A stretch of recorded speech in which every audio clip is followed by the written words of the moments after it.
उसी झांसी शहर के एक थाना क्षेत्र है मऊ रानीपुर, और मऊ रानीपुर का एक गांव लगता है सोयरी। सोयरी गांव के रहने वाले मुकेश, जो कि पढ़ाई लिखाई में उतनी अच्छी खासी ना तो इनकी पढ़ाई लिखाई थी, ना तो उतना अच्छे खासे परिवार से बिलोंग करते थे। एकदम नॉर्मल परिवार थी। मजदूरी करके खाना पीना सब कुछ ठीक ठाक चल जाता था। लेकिन मुकेश धीरे धीरे करके काम काज की तलाश में रहते हुए भी इनको कुछ समझ में नहीं आ रहा था। दिन पर दिन मजदूर होते जा रहे थे।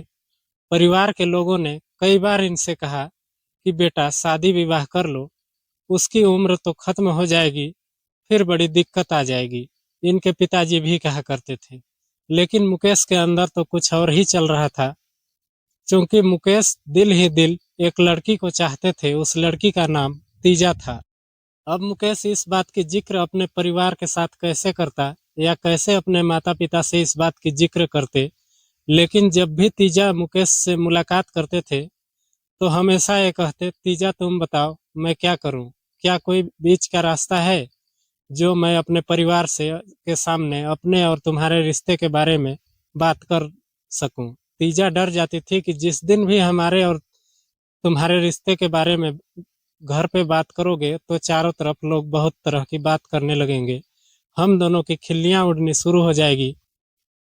कहीं मेरे माता पिता को मेरे भाइयों की इस बात की पता चल गई, तब तो हम लोग कहीं मुंह दिखाने के लायक नहीं रहेंगे। मारपीट ऊपर से पड़ेगी। परिवार में ये सब सारी चीजें जब तीजा मुकेश से कहती है तो मुकेश डर जाता है। मुकेश हिम्मत नहीं जुटा पाता। इधर मुकेश के परिवार में हर दिन मुकेश के शादी के लिए बात चलती। एक दिन तो हद तब हो गया जब मुकेश बैठ के खाना खा रहा था और उसके पिताजी यही कहने लगे, तुम सिर्फ ठूसना जानते हो, ना तो तुम परिवार को कोई वंश बढ़ाने की प्रक्रिया पर ध्यान दे रहे हो, ना कोई अच्छी खासी रोजी रोजगार पर ध्यान दे रहे हो। बस सुबह शाम कहीं घूमना टहलना, दो चार पैसे कहीं महीने दो महीने में कमा लिए, उसी के धौंस पे तुम पूरे परिवार को रौब दिखा रहे हो। अब मुकेश को बहुत बुरा लगा। ये चीज उसने कहा, पिताजी बस मुझे दो चार दिन के वक्त दे दीजिए।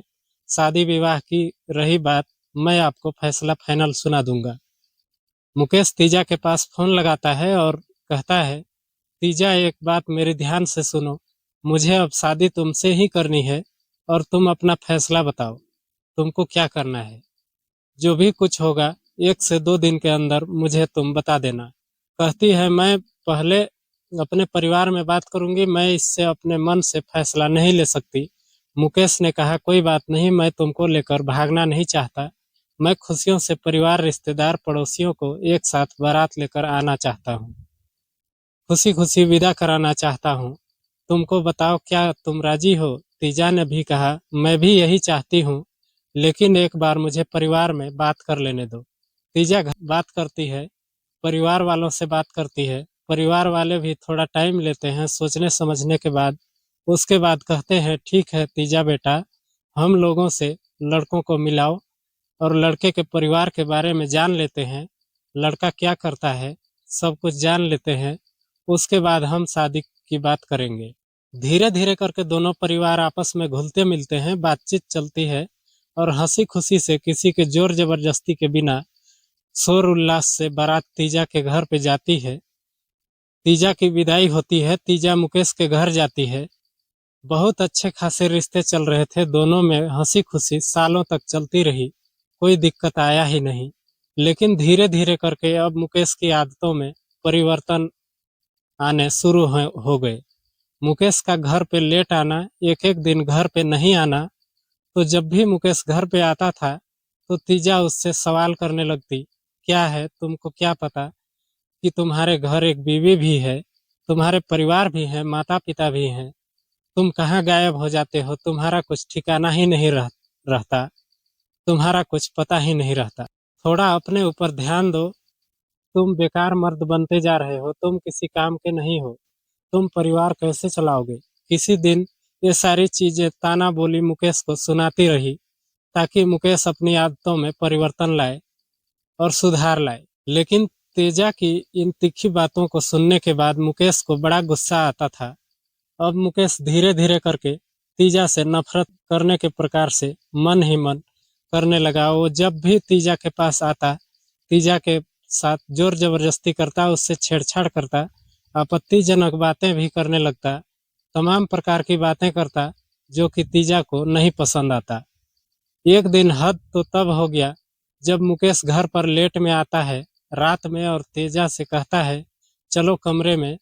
तेजा कहती है क्या करना है, पहले खाना खा लो, खाना खाने के बाद फिर चलो कमरे में बातचीत करते हैं। मुकेश ने कहा कुछ नहीं, मुझे खाना नहीं खाना है, मैं खाना खा के आया हूँ, तुम मेरे साथ कमरे में चलती हो या नहीं। अब तीजा इस पे सवाल करने लगी तो मुकेश तरह तरह की बात करने लगा। उसके बाद तीजा को जबरदस्ती कमरे में लाता है और तीजा के साथ गलत काम करने लगता है, तीजा के बिना मर्जी के, क्योंकि तीजा को समझ में नहीं आता है। तीजा उसके ऊपर गुस्सा करने लगी और उसको फटकारने लगी। उसके बाद मुकेश गुस्से में गया।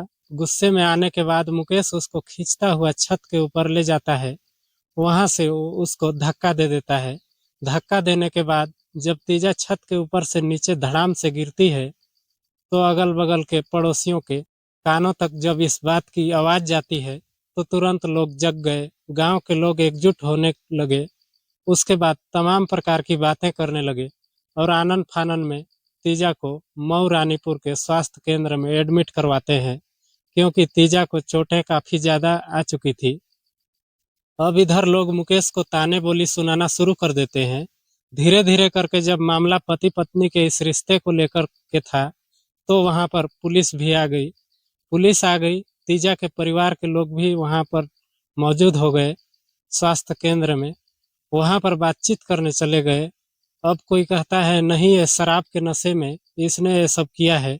कोई कुछ कहता, कोई कुछ कहता, किसी की कैसे मुकेश उसको हर दिन इसी तरीके से प्रताड़ित करता था, कैसे मुकेश उसकी बात नहीं मानता, कैसे मुकेश रात देर घर आता। जब तीजा उसको समझाती तो मुकेश उसके ऊपर बहुत ज्यादा नाराज होता। ये सारी बातें तीजा ने पुलिस के सामने अपने बयान में दर्ज करवाया। उसके बाद पुलिस ने मुकेश को गिरफ्तार किया और ले जाकर उससे पूछताछ करनी शुरू की।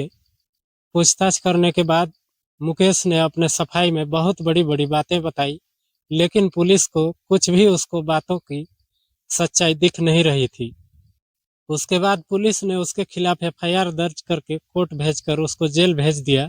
दोस्तों, ये जो कहानियां है ना एक पति पत्नी के रिश्ते की दृष्टि से सुनाई गई कहानी है, ताकि अगर आप एक पति पत्नी हो, आपका भी परिवार अच्छे से चल रहा है, चाहे आपकी शादी अरेंज मैरिज हो या लव मैरिज हुई हो, लेकिन जरूरी यह है कि दोनों पति पत्नी के रिश्ते में कोई दरारें नहीं आनी चाहिए, सहमति होनी चाहिए। हर चीज में पति पत्नी की बात पति को माननी चाहिए और पति की बात पत्नी को माननी चाहिए। अगर परिवार हंसी खुशी से चलता है, जो इस कहानी में सुने हैं, ऐसी बहुत सारी कहानियां सुनने को मिलती है दोस्तों, जिससे कि कभी कभी ऐसा होता है कि पत्नी की वजह से पति दुनिया छोड़कर चला जाता है और पति की वजह से पत्नी दुनिया छोड़कर चली जाती है। क्या कहना चाहोगे इस छोटी सी कहानी को सुनने के बाद? कमेंट जरूर करना। और वीडियो पसंद आई होगी तो वीडियो को लाइक कर देना, चैनल पर नए हो तो चैनल को सब्सक्राइब कर लेना। मिलूंगा फिर ऐसी स्टोरी को लेकर, तब तक के लिए जय जोहार, जय छत्तीसगढ़।